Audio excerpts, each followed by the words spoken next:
two absolutely independent, different and rather opposite existences, they are included in one existence in this man.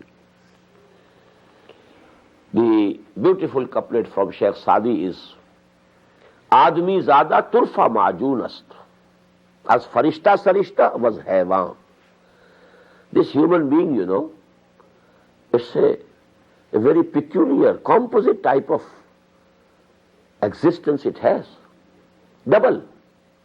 As farishta sarishta was haywan. Within his personality, there is an angel also, and there is a haywan, and an animal also.